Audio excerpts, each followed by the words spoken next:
Welcome to the latest episode of the Business English Podcast, where we will be discussing the importance of effective communication when traveling for business. As a professional, you are likely to travel for work purposes, whether it's to attend a conference, meet with clients, or negotiate a deal, for example. But to succeed in these situations, you need to be able to communicate effectively and confidently, even whilst traveling to these destinations. When travelling for business, it's crucial to be able to communicate in a smooth and professional manner, as this will not only contribute to your confidence whilst away, but also give the right impression from the outset to all who come into contact with you. It is amazing how many times the person you have sat next to on the plane, waited in line with, or sat next to in the airport lounge actually ended up at the very same event as you. The point is, when travelling for business, it is seldom an isolated affair, but rather you are on show from the moment you leave your front door to the time you return home, always trying to set the best example to all who you encounter. And of course, this isn't just about representing the company, it is about representing yourself as a professional too. In this episode, we will be focusing on some of the vocabulary and phrases that are essential for business travellers. By the end of this episode, you will have a better understanding of the vernacular that you can use when travelling for business, so you can appear more competent and professional to those who you meet along the way. Using the correct language will not only give you some added confidence when operating outside your comfort zone, but also reduce that appearance of a fish out of water. More on that statement later. So, whether you are a veteran on the topic of globetrotting or new to the world of business travel, this episode is for you. So, let's dive into the world of business travel and master the art of professional communication. Ladies and gentlemen, welcome to the Business English Podcast, helping professionals communicate more effectively, more confidently, and with impact. With your host, Rob. From Energetic English, let's get down to business. Right, ladies and gentlemen, the first section of today's episode is all about the vocabulary and phrases that you can use when talking about your business trip. We will look at a number of pieces of vocabulary and a couple of phrases to help better explain your trip in a more professional manner, using some jargon and lingo that is widely used amongst the sometimes reluctant globe-trotting fraternity. Now, in this second section, we'll then move on to a few phrases that you can use whilst actually on that business trip of yours. So, this episode is aimed to give you a good orientation and introduction to the vocabulary and phrases required for travelling for business. I have no doubt that in the future we shall return to the subject of business trips, but for now, let us lay the groundwork and start with some vocabulary for talking about our business trip.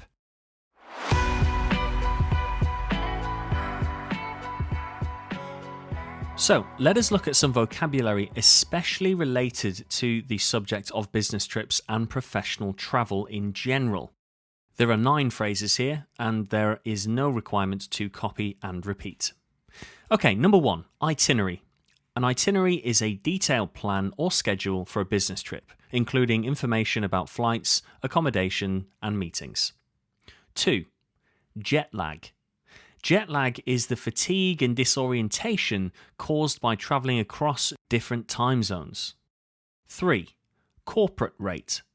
Now this is the discounted price offered by hotels and other service providers to business travellers only. This is not a widely available rate to the normal holiday traveller, as it were.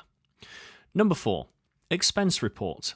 Now, this is a document outlining the costs incurred during a business trip submitted for reimbursement. 5. Layover. A layover is the stop or break between flights during a journey. 6. In-flight amenities. These are the services and facilities offered to passengers during air travel, such as meals, entertainment, and even Wi-Fi. 7. Concierge service. This is a service, normally at a hotel, that assists guests with travel arrangements, reservations, and local information. 8. A red-eye, or a red-eye flight. Now, this is a late night flight that arrives at its destination normally early in the morning. 9. Catch some Zs or Zs, depending on what style of English you're learning. And this means to get some sleep or some rest. Now, if you do a lot of business travel, then some of these pieces of vocabulary may be familiar. However, if any of the aforementioned phrases are new to you, be sure to carefully take note of them, as these are widely recognized phrases associated with business travel. Okay, continuing our theme of business travel, I wanted to give you a couple of better ways to say, I am going to a location on a business trip. Whilst this is perfectly acceptable to use in general English, we want to be striving to achieve a more professional and perhaps interesting feel to our dialogue and use some more natural language. So, to say I am going to a location on a business trip in a more formal yet intriguing way, you could say, I'll be embarking on a trip to a location. To say the same thing in a fancier way, you could say, I'm jetting off to a location. And to say the very same thing in an informal way to a colleague or at a networking event, you could say, I'm heading to a location. Now, in addition to these more interesting ways to say I am going to, we can also improve the quality of the description of our business trip. Whilst it may be true that you are heading out on your trip for business, when talking about it, you may wish to use some more interesting vocabulary in order to add a little depth and professionalism to your speech. So instead of using the phrase business trip, as an alternative, you could use, I'm embarking on a whirlwind tour of a location. I'm embarking on a whirlwind tour of a location. I'm jetting off on a diplomatic mission to a location. I'm jetting off on a diplomatic mission to a location. I'm heading out on a fact-finding mission to a location. I'm heading out on a fact-finding mission to a location. I'm embarking on a series of high-level meetings in a location. I'm embarking on a series of high-level meetings in a location. I'm heading off on a cross-country trip to a location. I'm heading off on a cross-country trip to a location. Using varied and more interesting language will help you to improve the quality of your speech and have you appear more professional and competent.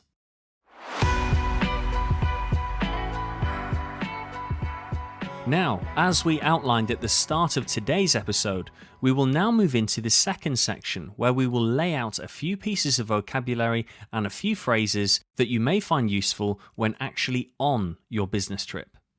The aim of this section is not to provide an extensive list of expressions to use in every conceivable scenario you may encounter whilst you're away, but rather highlight a few robust key constructions that can be adapted to your own usage when you're out there on the ground. For the following list of phrases, I will be repeating the phrases twice and pausing as normal, but I will then highlight the part of the phrase I really want you to take note of and explain why it may be useful to you. Okay, here we go. Here are 7 robust phrases for you to adapt when you are out there on the ground. 1. I have a reservation under the name. I have a reservation under the name. Notice I am using under here and not for. Under is a far more appropriate way of dealing with this encounter professionally. This can be used in the instance of a restaurant, hotel, or show, for example. 2. Could you point me in the direction of the nearest taxi rank? Could you point me in the direction of the nearest taxi rank?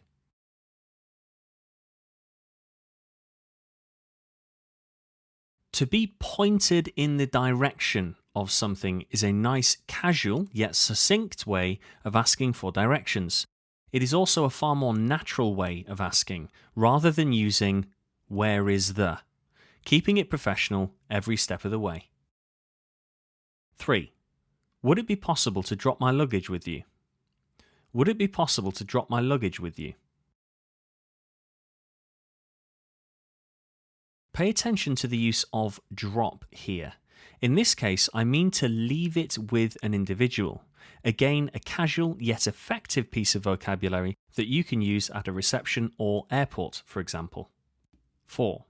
Could you recommend a reputable courier service? Could you recommend a reputable courier service? Now, this is a key phrase for when looking for a recommendation to recommend a reputable something. This is an excellent high-quality way of asking for a trustworthy service in a professional and non-judgmental manner. 5. May I inquire about the event you're hosting this evening? May I inquire about the event you're hosting this evening? The construction, may I inquire, is a graceful and professional way to request information about something. Use it when you want to turn up the formality and really position yourself well with top quality speech. 6. What would be the best way to get to? What would be the best way to get to?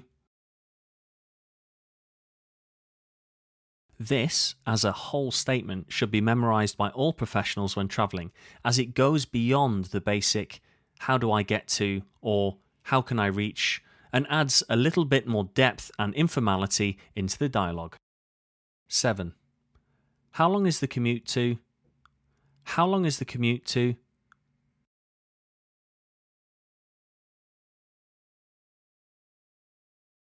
The word commute here is an essential piece of vocabulary, and it is surprising to see how many professionals aren't using this word. If you are unsure about what it means, a commute is essentially the journey that you make to work and back. On foot, on the bus, in the car, it matters not. You may hear it used like, how was your commute? It is the commute from hell. I have a 90-minute commute every day, etc. So, if you weren't using it before, be sure to incorporate it into your professional speech to keep that quality high.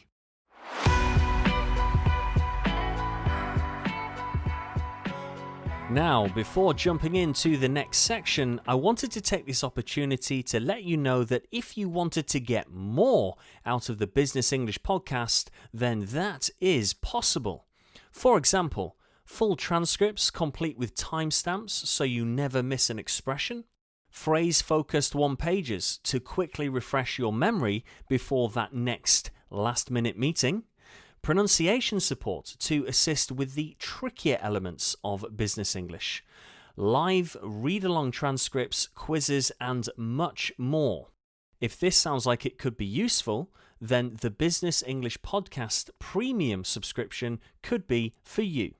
Check out the details at the link in the show notes. Right, on with the show. And finally, before rounding off today's episode on vocabulary for travelling on business, I wanted to roll through a few idioms that may come in handy when out there on the road. Each idiom is pertinent to business travel in its own way, so I will give an example of context after each one so you can see how it could be used. Okay, 1. When in Rome, do as the Romans do. This means that when you are in a foreign country or a different environment, you should adopt the customs and culture of the people who live there. This could be used for when meeting a client in their hometown where that particular culture or their traditions may be unknown to you. It's a great way of saying that you will essentially follow their lead. If they eat their sheep's stomach with oats and other unmentionables and wash it down with some whiskey before it's barely lunchtime, who are you to disagree? When in Rome. 2. A rolling stone gathers no moss. This means that if you keep moving and stay active, you are less likely to become stagnant or complacent. This is a nice expression to use when referring to anyone who travels a lot or is constantly on the go. Perfect for someone on a business trip, such as yourself. 3. To be a fish out of water. Sound familiar? This means to be uncomfortable, or at least feel uncomfortable or out of place in a new environment or situation. The context of this should be quite clear, so you may find it useful for describing your own thoughts and feelings when you're actually out there on the road. 4. To hit the ground running. This means to start something quickly and effectively without delay or hesitation.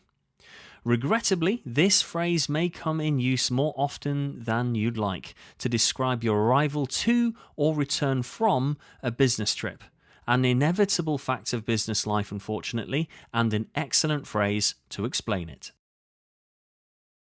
5. To talk shop.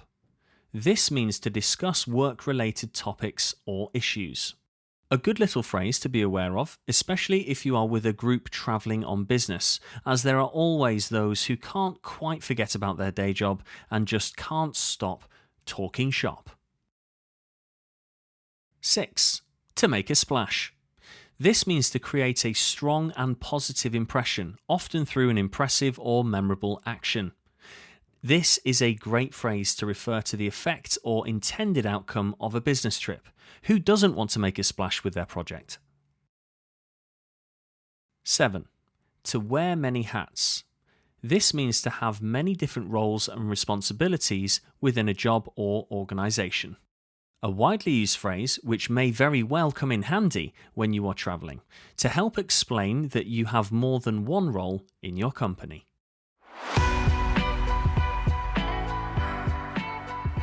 And that brings us nicely to the end of this neat little episode on vocabulary for travelling on business. As we have said previously, this episode, we hope, has helped orientate you and provide the groundwork on the appropriate vocabulary professionals could be using when travelling on business. Remember, having a bank of robust phrases for use in multiple situations, like those described in this episode, are great to have at your disposal when travelling for work. Be sure to properly acquaint yourself with them and be ready to use them next time you're out on the trail. So, with that, I shall bid you farewell and we'll catch up with you next time on the Business English Podcast. Until then, keep it strictly business. You have been listening to the Business English Podcast. Remember to subscribe, leave a review, and we'll see you next time.